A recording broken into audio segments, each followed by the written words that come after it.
People are looking for three things when they come to work out: better energy, get out of pain, look better naked, right? 80% of those people are gonna fit one of those profiles right there. When I came into the health and wellness field, I looked at it through training, right? Movement practices, work capacity pieces, strength training. We're gonna use all these different tools to stimulate different aspects of the body. We're gonna get different responses from that. That's how we're gonna get in shape. And don't get me wrong, training is a wonderful tool to use to get out of pain, improve body composition, or have more energy. But if we really develop more of a holistic picture with what we're trying to develop, what I'm advocating is you're gonna get a lot more results. And so through my 7 years of doing this professionally, is I've had a lot of really good successes just by implementing good training and nutritional principles. But what I'm realizing is that not only me, but the rest of the health and wellness field is really just seeing the tip of the iceberg, right? And that really what we need to start looking at is stress and sleep. And actually, it should be more of a bottom-up approach instead of a top-down approach. So I go back to the stress piece. That can be perception of stress. That can be real physiological stressors. That can be toxic relationships. That can be just driving to work in a steel cage moving 70 miles an hour down a highway, right? Those can be physiologically stressful events that affect us. And what happens if an organism has too much stress? It fails to thrive. Okay, so what I want to talk about today is really about how you can tie in each of these principles to really get the most out of your training program. And it starts with stress right here.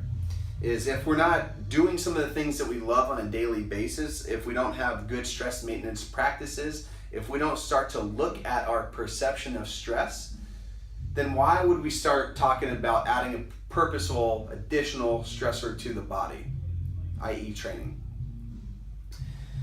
So we'll take the picture that this person has not worked on their stress, and I want to show the interrelationship between each of these principles. If we're highly stressed, right? So we'll take the example of my business executives. But between 1 and 3 o'clock in the morning, these guys always wake up, right? It's a signature sign, 1 to 3 o'clock. And what it is their natural circadian rhythm has been disrupted through too much stress. And so they wake up, they get this cortisol spike in between 1 and 3 o'clock in the morning, and they have a hard time falling back asleep. So now they are already going to be less wakeful. They're going to have poor energy management throughout the rest of the day. So high stress people can affect their sleep, right? Moving into nutrition, one poor night of sleep can lead to a state of insulin resistance. So no amount of nutrition and nuts and seeds and veggies and good, healthy, sustainably raised meat can get you out of a poor night of sleep, right? So that's why we have sleep underneath nutrition. And then if we have a shitty diet, you're never gonna be able to outwork a shitty diet, right? So what I'm advocating is actually, you're a superstar if you can dial in stress, dial in sleep, and dial in nutrition. And for getting out of pain, looking better naked, and better energy levels, this is where the secret of it is, right here. Just those three things. And you can do really well without training, right?